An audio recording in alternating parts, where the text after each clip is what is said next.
SP Yash Adrit জোরপূর্বক হেসে মুখের অভ্যন্তরে দাঁতের দাঁত নিষ্পেষিত করে সব শুনেছে।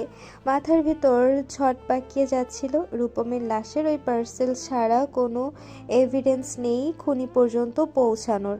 পার্সেল নামক সেই কফিন থেকেও কোনো ক্লু পাওয়া যায়নি। ভবিষ্যতে আদৌ খুনি শনাক্ত করা সম্ভব হবে কিনা জানা নেই। যতক্ষণ সেখানে ছিল বর্ণের অধর যুগ বাঁকা হাসি রেখা কিঞ্চিত কমেনি। রুমালে ঢাকা মুখশ্রীতে তখন চোখ দুটোই দেখা যাচ্ছিল কেবল। বাহিরে পা রাখতেই হাত মুঠো বদ্ধ হয়ে চল শক্ত হয়ে আসে আপনা আপনি। কালচে ধূসর চোখের গহীনের নিষ্ঠুর হিংস্রতা। মাহির বাইক নিয়ে বাহিরেই দাঁড়িয়েছিল। বর্ণকে চক্ষুগোচর হতেই এগিয়ে আসে। বর্ণ হঠাৎ অগ্নিচক্ষু নিয়ে তেড়ে আসতেই ভরকে গেল মাহির। দু কদম পিছিয়ে হড়বড় করে বলল ভীত গলায়, আমি কিছু করিনি ভাই।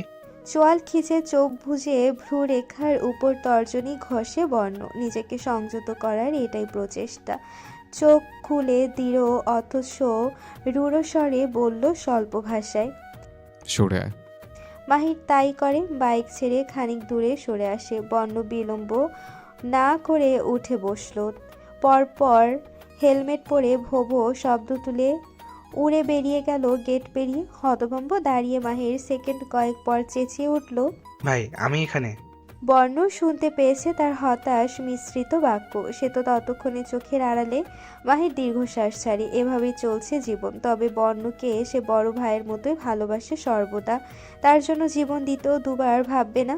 আজ সে এখানে দাঁড়িয়ে আছে, দম ভরে শ্বাস নিতে পারছে শুধুমাত্র বর্ণের জন্যই। নয়তো কবেই আকাশের মেহমান হয়ে যেত।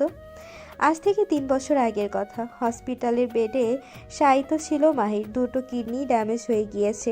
প্রতিস্থাপন করতে হবে। মধ্যবিত্ত পরিবারের, বাবার টাকাতেই সংসার চলে। 3 ভাই বোনের মাঝে সেই সবার বড়। তখন সে ভার্সিটির গণ্ডিটাও বেরোয়নি। বাড়ি বাড়ি গিয়ে টিউশনি করে কত টাকাই বা আয় হতো। তাকে সুস্থ করতে লক্ষ লক্ষ টাকা ব্যয় করার সামর্থ্য বাবার ছিল না। কিন্তু কেউ হাল ছেড়ে দিতে নারাজ। মায়ের বিয়ের গহনা বিক্রি করে দিল মাহিরের নিষেধ অমান্য করে, যা তিনি পরম যত্নে দীর্ঘ বছর আগলে রেখেছেন। কোনো মায়ের কাছে নিশ্চয়ই সন্তানের জীবনের চেয়ে ওই সামান্য গহনার প্রয়োজনীয়তা বেশি হবে না। বাস্তবতা বড্ড নিষ্ঠুর। মধ্যবিত্ত অথবা গরিবদের জন্য তো আরও দুর্বিষহ। প্রতিবেশী আত্মীয় স্বজনকেও ধার দিতে নারাজ। মাহিরের মতো তাদেরও বিশ্বাস ছিল সে আর বেঁচে ফিরবে না ওই পথ থেকে। মৃত্যুই শেষ পরিণতি। শুধু শুধু টাকা নষ্ট। ছেলেকে হারিয়ে ধার নেওয়া টাকা আর ফেরত দিতে ইতিউতি করতে পারে, এই ভয়ে সবাই সাহায্যের বদলে নিজেদের অভাবের কাহিনী পাঠ করে শোনাতো। আজ মাহির সম্পূর্ণ সুস্থ সবল ও স্বাভাবিক। সেদিন বর্ণই পাশে দাঁড়িয়েছিল তাদের ভেঙে পড়া পরিবারের। চিকিৎসার সমস্ত টাকা নিজে বহন করেছে। এই ঋণ কি দিয়ে শোধ করা যায়? বর্ণ ফেরার পর থেকে উদ্বিগ্ন চিত্তে প্রশ্নের পর প্রশ্ন করে যাচ্ছে আইজা। ভদ্রমহিলা ভয় পেয়েছিলেন পুলিশকে দেখে।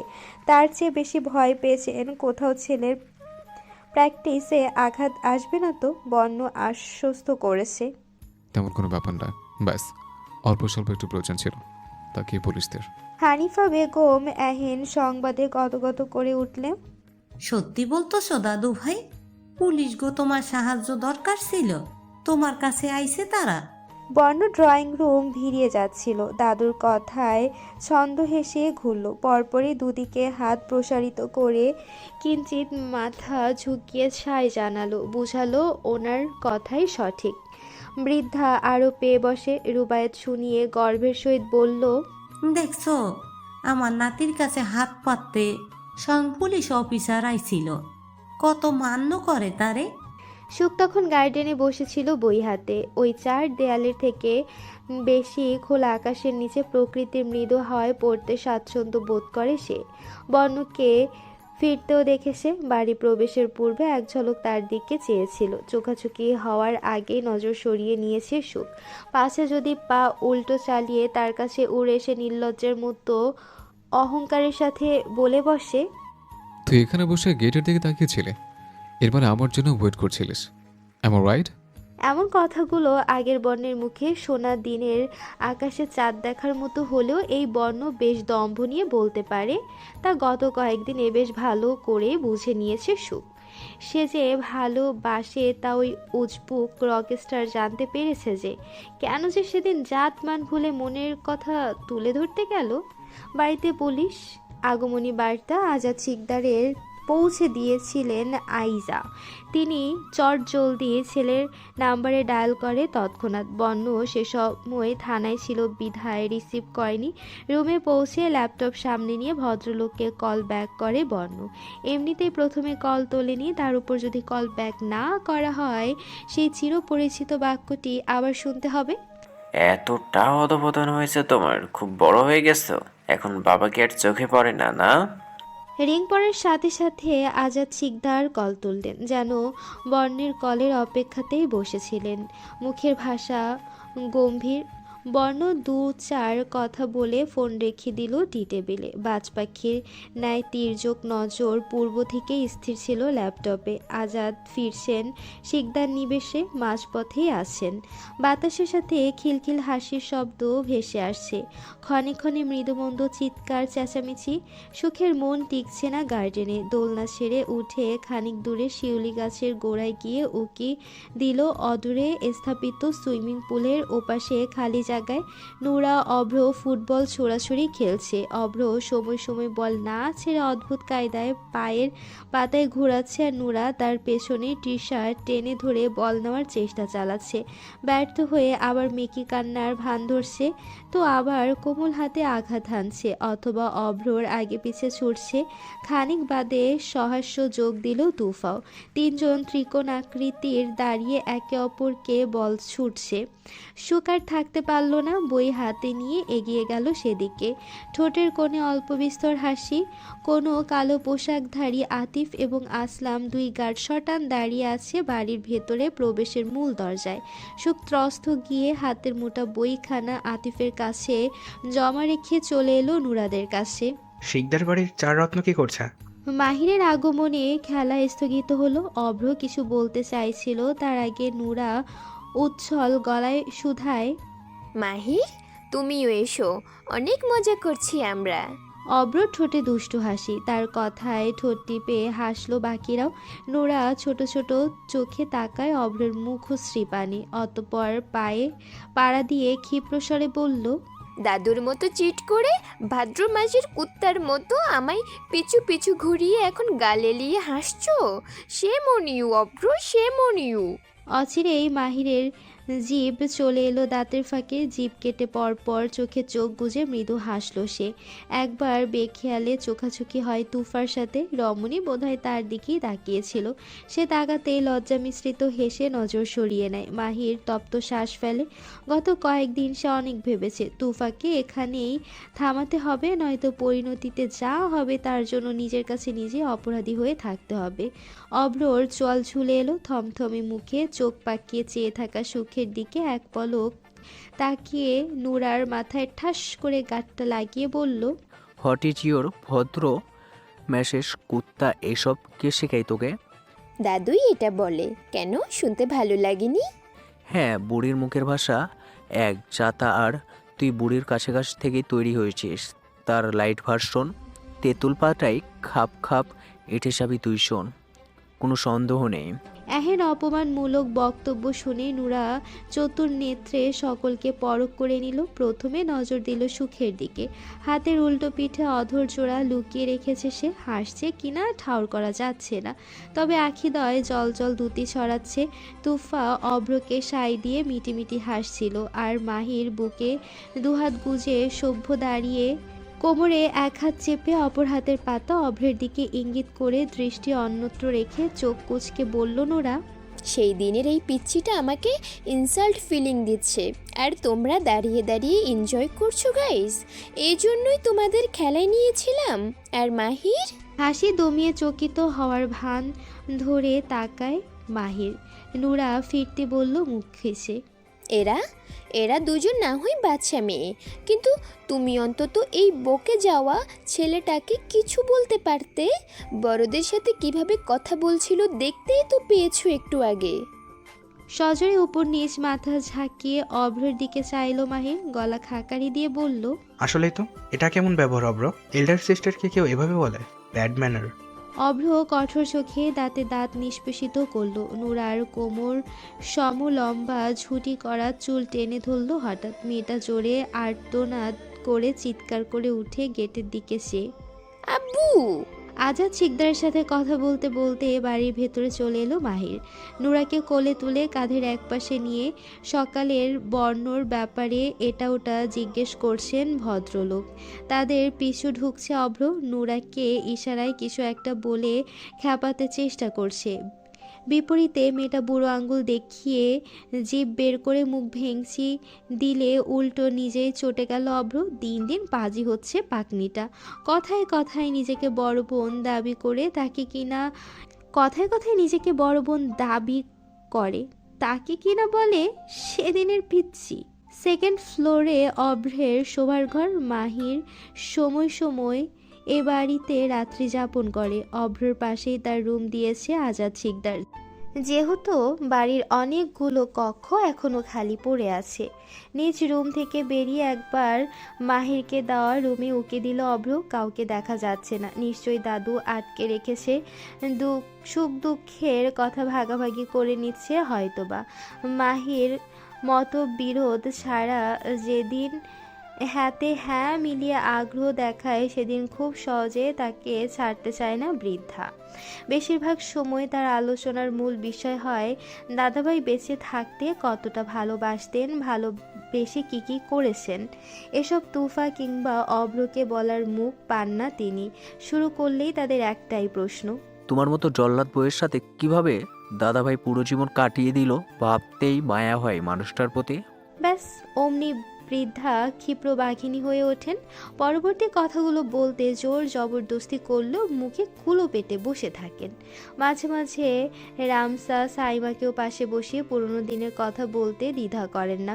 হয়তো সেদিন দাদাভাইকে খুব মনে পড়ে, তাই চোখের সামনে যাকে পান আর যে ওনার কথাগুলো নিশ্চুপ শোনেন তাকেই মনে উকি দেওয়া কথাগুলো উগলে দিতে চান। কিন্তু কোনো এক অব্যক্ত কারণে সুখের সাথে ওনার বনে না। তাকে পাশে বসিয়ে মিষ্টি ভাষায় কখনো কথা বলতে দেখেনি অভ্র। সুখ আপের সাথে খ্যাক খ্যাক কথা বলায় সে বার কয়েক কথাও শুনিয়েছিল দাদুকে। প্রতিক্রিয়া দেখে তিনি তার কথা সবসময় কানের বাইরে রেখেছেন বলেই মনে হতো। অভ্র এই বিষয়ে হতাশ। শেষ বাজাতে বাজাতে থার্ড ফ্লোরে চলে এলো সে। ফোন বের করে উমামাকে মেসেজে লিখলো, হাউ আর ইউ শানু। অনলাইনে ছিল উমামা। ফোন স্ক্রলিংয়ের মাঝে অভ্রের আইডি থেকে আগত মেসেজ দেখে তাতে দাঁত খিসল। অতঃপর সিন করে বেডের এক কিনারে ফোন ফেলে রেখে বালিশে মাথা রাখলো। সেদিনের কিচ্ছু ভোলেনি সে। তাকে ভালোবাসি বলে অন্য মেয়েকে নিয়ে ঘোরাঘুরি করা, আবার ফোনটা ওই মেয়ের হাতে তুলে দিয়েছে। কই, সে তো এখন অভ্রের ফোন দেখতে কেমন সেটাও জানে না। এসেছিল বলতে, তুমি যা ভাবছো তেমন কিছু নয়, উনি আমার। পরবর্তী কথা শোনাতে আগ্রহ তার মোটেও ছিল না। ধোঁকাবাজ, প্রতারক। এসএসসিটাও এখনো পাশ করে উঠতে পারেনি, অথচ 2-এর অধিক গার্লফ্রেন্ড পকেটে পড়ে রেখেছে। বড় হলে নির্ঘাত প্লেবয় হবে। এর সাথে সম্পর্ক আগানোর মানেই হয় না। তুফার সাথে অনেকক্ষণ ছাদে সময় কাটানোর পর সিঁড়ির দিকে পা বাড়ালো সুখ। বসে থাকতে আর ভালো লাগছে না, একটু শুতে ইচ্ছে করছে। তুফা এখনও ছাদেই বসে আছে। ছাদ থেকে ওই জমিন দেখা যায় যেখানে শিকদার বাড়িটি জীবন্ত করে তুলতে গার্ডেন করা হয়েছে। সেখানে পাতানো চেয়ারে মাহির বসা, পাশে হানিফা বেগম। তুফার মন্ত্রমুগ্ধ নিষ্পলক দৃষ্টি যদিও মাহিরের দিকেই নিবদ্ধ, তবুও সে দেখতে পাচ্ছে অন্যমনস্ক হয়ে নানু কিছু একটা বলছে। খোলা চুলগুলো হাত খোপা করতে করতে করিডোর ভিড়িয়ে এগিয়ে যাচ্ছিল সুখ। ঘাড় ভিজে গেছে চুলের উষ্ণতায়, একটু স্বস্তি প্রয়োজন। ছাদ থেকে সুখের রুমে পৌঁছানোর আগে বন্যের কক্ষ। ত্রস্ত পা ফেলে এগিয়ে চলার পথে আচমকা পা থমকে গেল তার। সক্রিয় মস্তিষ্কে কান সজাগ করল। বন্যর রুমের দরজা খোলা। এদিক ওদিক নজর না দিয়ে দ্রুত পা চালিয়ে আসার পরও এমন মনে হয়েছে তার গোঙানির আওয়াজ ভেসে আসছে রুম থেকে। সুখের বুকটা ধক করে উঠল অজানা সংখ্যায়। গোঙানির তীব্রতা বাড়ছে ক্রমশ। ঝনঝন করে কাঁচ ভেঙে পড়ার আওয়াজ ভেসে এলো। সুখের পা জমে যায় এক মুহূর্তের জন্য। ঝাঁকি দিয়ে ওঠে শরীর, লোমকূপ সিধে হয়ে গিয়েছে ইতিমধ্যে। দেখবে না বলেও সে বন্যের দরজা দরজার সামনে চলে আসে। সেদিনের পর থেকে আজ প্রথম এই রুমের সামনে এসে থেমেছে সুখ। অদৃশ্য ভয়ে তেমন কোনো অনুভূতি তাকে গ্রাস করতে পারছিল না।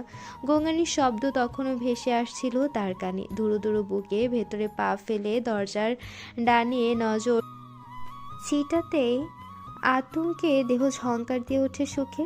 নিমিষে হাতের ফোনটা ছিটকে পড়ে যায় ফ্লোরে। কাছে আবৃত ফোনের কভার টাইলসের সাথে সংঘর্ষ লেগে ভেঙে দু টুকরো হয়ে দুদিকে ছড়িয়ে পড়ে। সুখের মনোযোগ সেদিকে নেই। স্তব্ধ চোখে হতবুদ্ধি হয়ে সামনে তাকিয়ে আসে। গলা শুকিয়ে আসছে তার। অবিশ্বাস্য দুহাত উঠে এলো ঠোঁটের উপর। আতঙ্কিত কণ্ঠে অস্ফুট স্বরে বেরিয়ে আসে মুখ ভেঙে। থকথকে মেঝেতে ছিটকে পড়েছিল সুখ। তড়িঘড়ি করে উঠে বাহিরে ছুটে আসে। গায়ের ওড়নাটি পড়ে রইল মেঝেতেই। গ্রাউন্ড ফ্লোরে লাগাতার সাইরেন বাজছে। সকলে তেড়ে এসে জড়ো হলো এক জায়গায়। রুবাইয়া দ্রুত কদমে ছুটে চলে সিঁড়ি বেয়ে। আইজা, মাহির এবং আজাদ শিকদারও চললেন। ভদ্রলোক শুনেছিলেন। চোখও বুজে এসেছিল প্রায়, কিন্তু সাইরেনের তীব্র গর্জনে ঘুম উবে গেছে। সকলের চোখে মুখে আতঙ্ক। রুবায়াত মুসিবতের দোয়া পাঠ করে সর্বোচ্চ দিয়ে পা চালাচ্ছেন। হানিফা বেগম সিঁড়ি চড়তে পারেন না, সিঁড়ির নিকটে দাঁড়িয়েই হাঁকডাক ছাড়ছেন। সাইমা, রাইসা প্রথমে আতিফ আসলামের কাছে ছুটে গেল, পরপর তাদের নিয়ে দৌড়ে গেল উপরে। এটা 5th ফ্লোর থেকে কেউ বাজাচ্ছে। ছেলেমেয়েরা যেহেতু থাকার জন্য শেষ ফ্লোরই বেছে নিয়েছে, আজাদ শিকদার এই সাইরেন সিস্টেম স্থাপন করেছেন। কোনো বিপদ হলে যেন তারা নিচে সংকেত দিতে পারে। এমন সাইরেন শেষ কবে বেজেছিল সময়টা ঠিক মনে নেই কারো। সেদিন আগুন লেগেছিল তুফার কক্ষে। আরও দুটো কক্ষ ছেয়ে গিয়েছিল সেই ধ্বংসাত্মক স্ফুলিঙ্গ। ভাগ্যিস তুফা সময় মতো রুম ছেড়ে বেরিয়ে এসেছিল সেদিন, নয়তো আজ নিশ্চয়ই তেমন কোনো কিছু হয়েছে। রুবায়েত বিড়বিড় করে রবের কাছে চাইছেন তার ছেলে মেয়েগুলো যেন সুস্থ থাকে। দোয়া হয়তো কবুল হয়েছে। সুখ 5th ফ্লোরের সিঁড়ির গোড়াতেই বিবর্ণ মুখে দণ্ডায়মান ছিল। কপালে রক্ত ঝরছে তার। রুবায়েত বিচলিত হয়ে মেয়ের মুখে হাত বুলিয়ে দিয়ে উদ্বিগ্ন হলেন। রুবায়েত এদিক ওদিক চোখ বুলালেন। আগুনের চিহ্নটুকুও দেখা যাচ্ছে না। তবে তোফা কোথায়? ওর কিছু হয়েছে কি? আইজা, আজাদ শিকদারও পাশে এসে অস্থির গলায় জানতে চাইছেন আসলে কি ঘটেছে। সুখ খেই হারিয়ে ফেলে। শরীর কাঁপছে থরথর, চোখ ভিজে গেছে অশ্রুতে।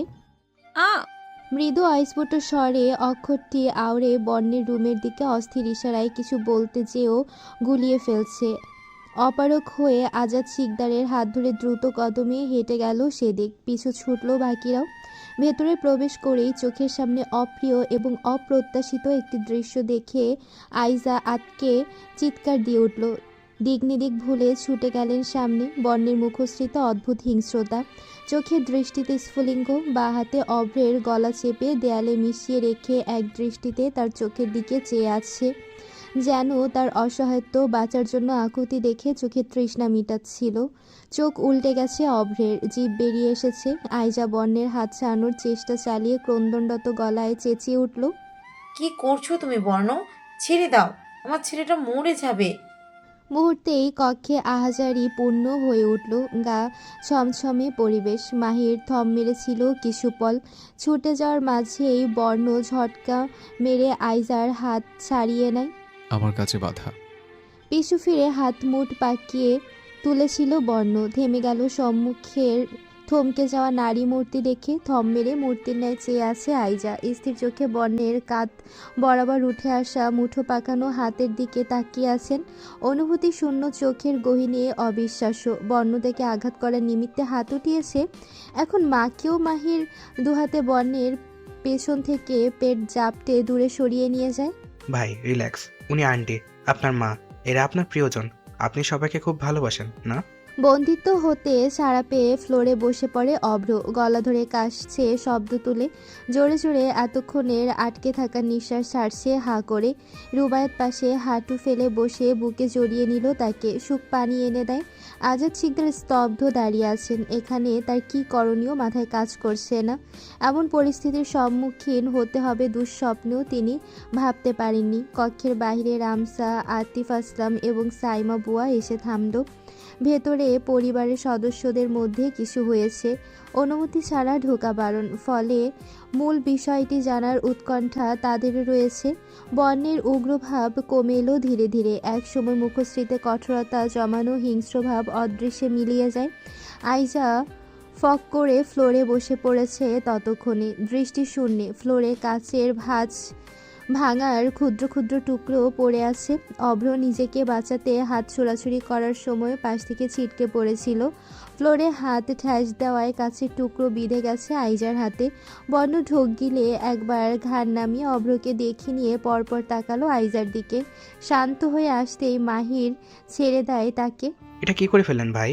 বর্ণ নিজের স্তব্ধ, নিজের চুলে একবার হাত বুলিয়ে আহত চোখে একবার মাহিরের দিকে চেয়ে আইজার সামনে বসে পড়ল। হঠাৎ অদ্ভুত করুণ গলায় ডাকলো, আম্মু। আসলে মুখ চেপে তিনি মুখ ঘুরিয়ে নিলেন অন্যত্র। বর্ণ ক্ষণকাল স্থির থেকে হঠাৎ ঘাড় ঘুরিয়ে সুখের নেতানো মুখশ্রীতে নজর রাখল সেকেন্ডের জন্য। কপালের কোণ ছুঁয়ে রক্তের রেখা কানের লতি পর্যন্ত এসেছে। তখন অভ্রের গলা থেকে হাত ছাড়াতে নিতে চাইলে ঝটকা মেরেছিল সে। ফলে সুখ ছিটকে পড়ে ড্রেসিং টেবিলের কোণায়, সেখান থেকে ফ্লোরে। বর্ণ উদ্ভ্রান্তের মতো বাড়ি থেকে বেরিয়ে এসে চুল খামচে ধরে উদ্দেশ্যহীন এদিক ওদিক নজর ছিটালো। একসময় দু হাতে সামনে নিয়ে ঘুরিয়ে ফিরিয়ে দেখতে লাগলো। চোখ বুজে লম্বা শ্বাস, ডান হাতটা মুঠো করে হঠাৎ দেয়ালে ঘুষি বসালো সজোরে। বাড়ির শক্ত ইমারতের ভিতগুলো যেন এক মুহূর্তের জন্য কেঁপে উঠল এই আঘাতে।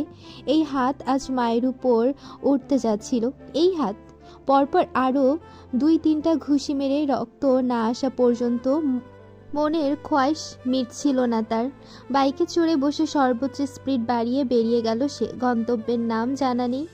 মাহির কি করবে না করবে বুঝে উঠতে পারে না। পরিস্থিতি মনে হলো হাতের বাহিরে।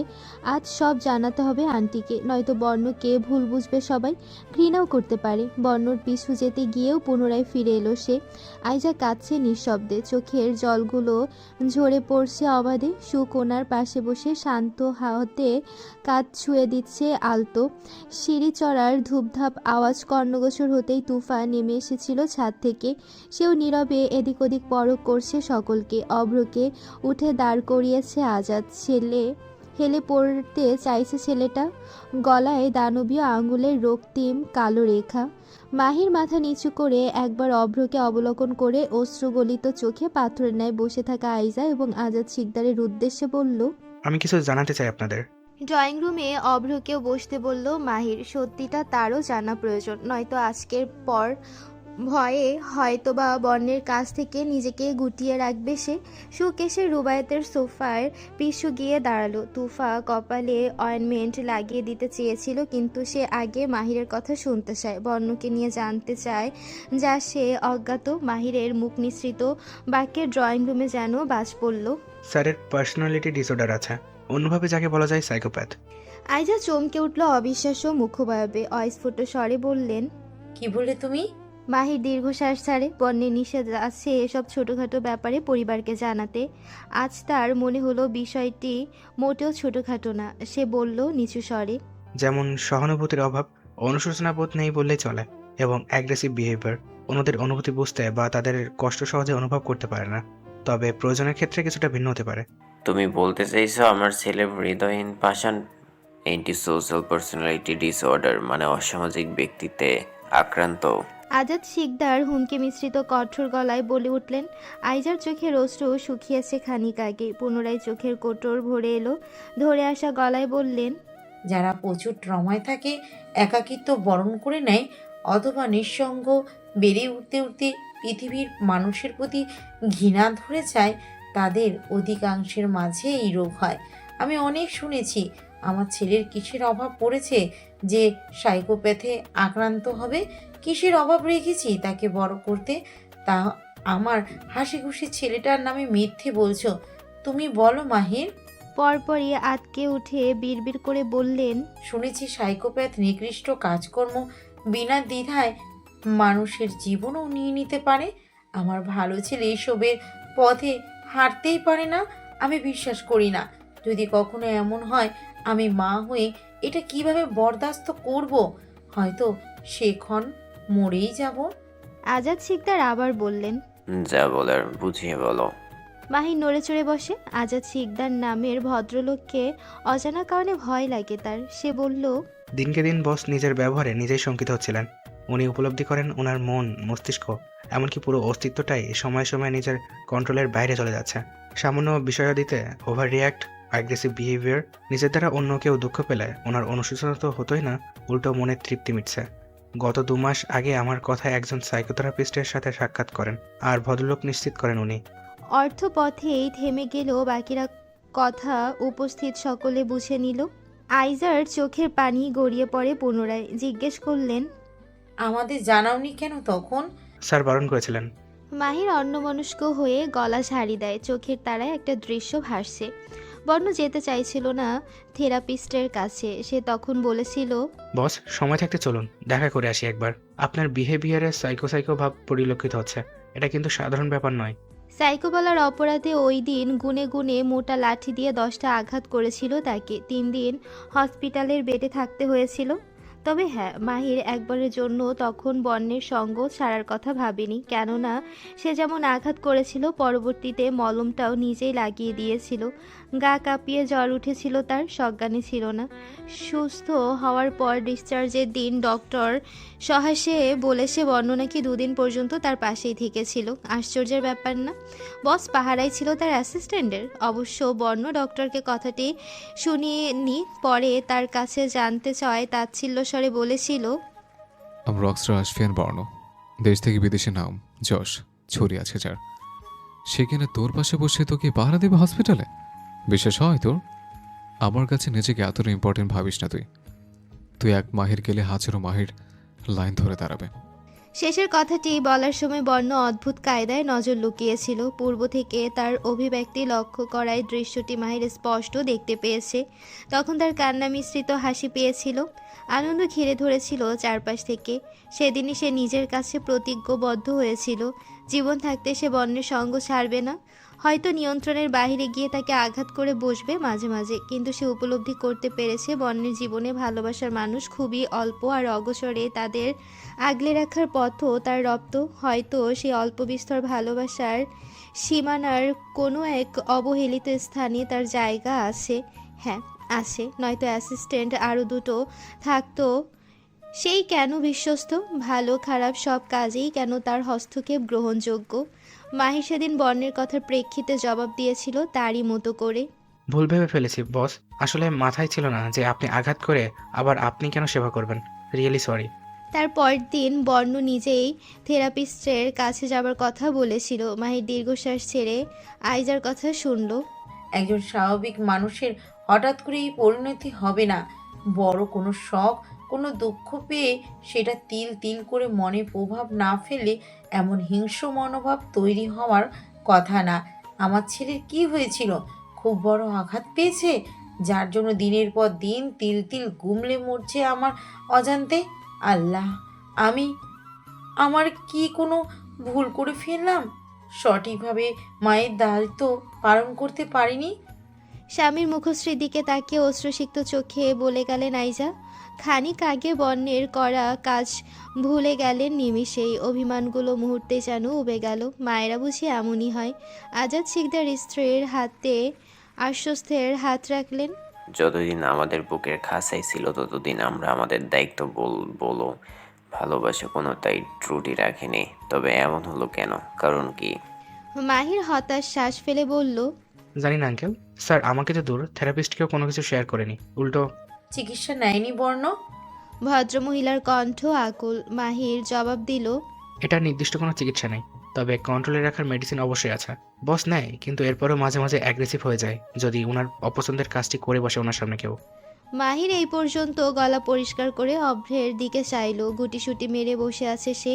ক্ষণে ক্ষণে গলায় হাত মারছে। প্রশ্ন করল মাহির, তুমি তখন কি করছিলে ভাইয়ের সামনে?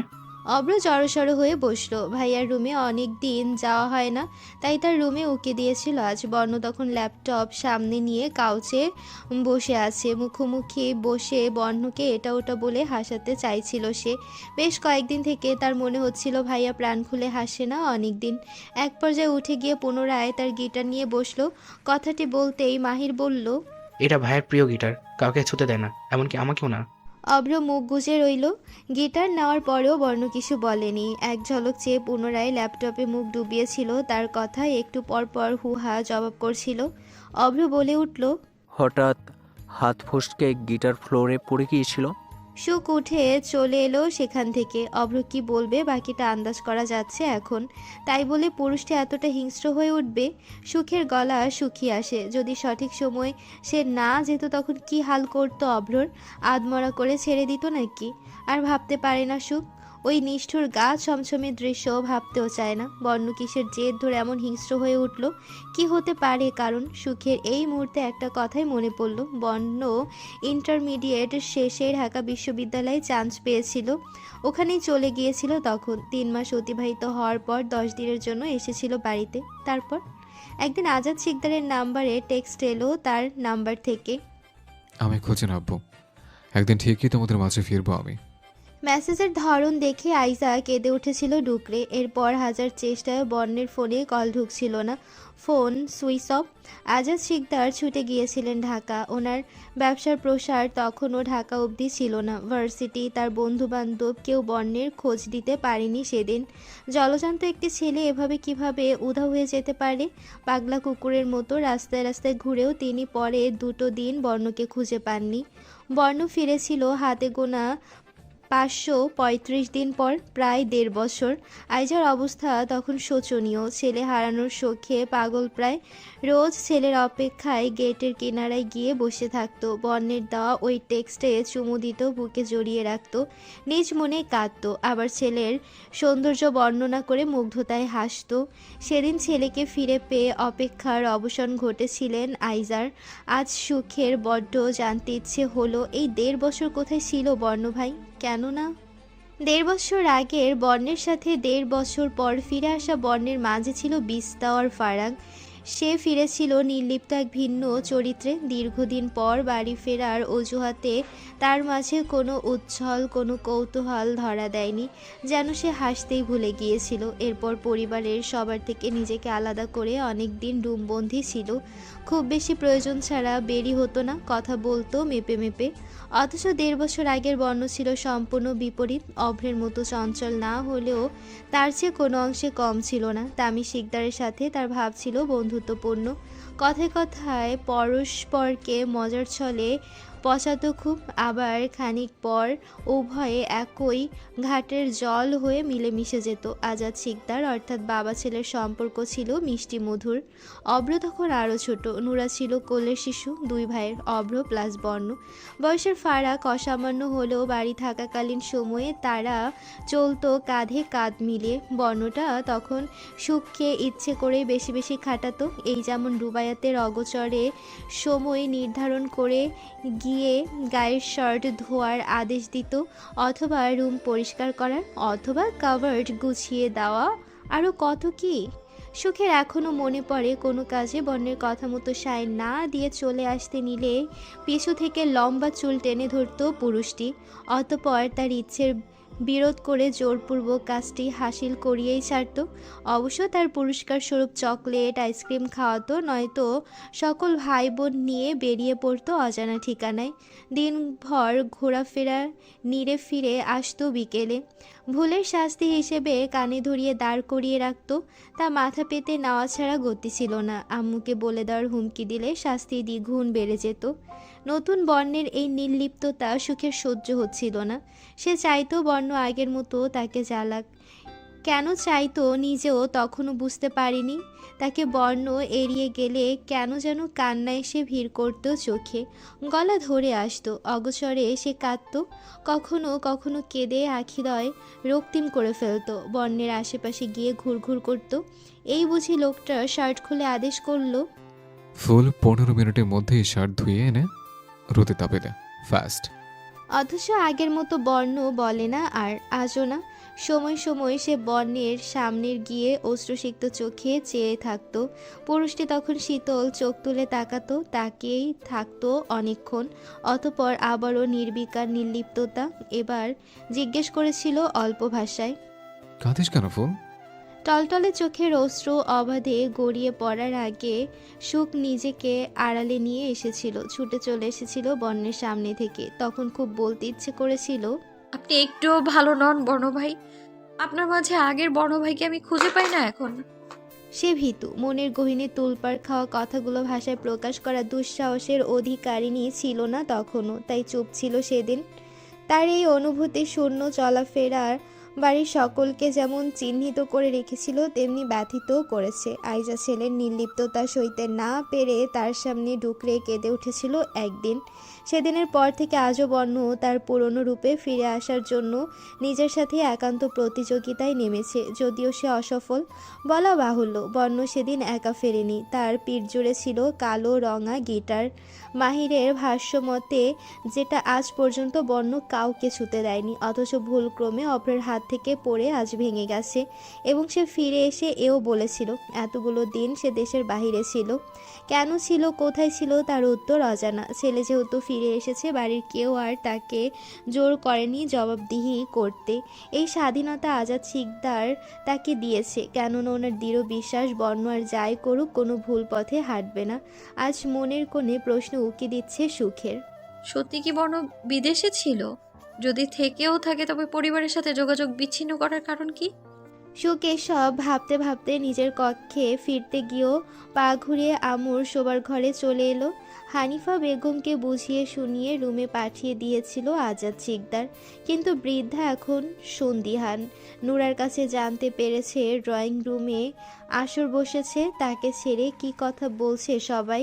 নুরাকে রেখেই তিনি ধীর পায়ে বেরিয়ে এলেন। তোরা সবাই আইসোস দেখি এখানে, কি নিয়ে সভা বসাইছোস? আমারে তো বলছিলি তেমন কিছু হয় নাই। দাদু ভাই সিঁড়ি থেকে পইরা গিয়া ব্যথা পাইছে? সত্যিই তো? কি আম্মা, এটাই সত্যি? চলুন, আপনার সাথে কথা আছে। আজাদ শিকদার উঠে এক হাতে বৃদ্ধাকে জড়িয়ে নিজ কক্ষের অভিমুখে হাঁটা দিলেন। সত্যিটা জানালে নিশ্চয়ই আম্মা তখন হাই হাই করে উঠবে। তাছাড়া কী বা বলবে, ওটা তো ভাষায় বর্ণনা করার মতো দৃশ্য ছিল না। তামিজ শিকদার ফিরলেন সন্ধ্যার পর। সারাদিন প্রচুর ব্যস্ততা সমেত উদ্দীপনায় কেটেছে। ব্যবসায়িক পথে এই প্রথম সবচেয়ে বেশি টাকার বিনিময়ে ডিল করেছেন, পরিমাণ 3.5 কোটি টাকা। গাড়ি থেকে নেমে প্রলম্বিত শ্বাস ছাড়েন তিনি। প্রিয় মুখগুলোর দেখা পেলে এক্ষুনি হয়তো শরীরের সকল ক্লান্তি ধুয়ে মুছে যাবে। বাড়ি প্রবেশের পূর্বে আজাদ শিকদার গার্ডেনে ডাকলেন। ভদ্রলোক এতক্ষণ ভাইয়ের জন্য সেখানে অপেক্ষারত ছিলেন।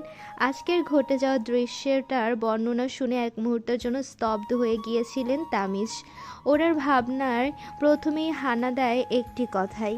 যুগ যুগ ধরে আমরা দুই ভাই একসাথে বসবাস করেও যেইখানে সামান্য মনমালিন্য হয়নি, অথবা হলেও আচরণে কেউ কাউকে বুঝতে দেয়নি, সেইখানে এখন থেকেই তাদের ছেলেরা পরস্পর আঘাত করার যন্ত্রণা নেমেছে।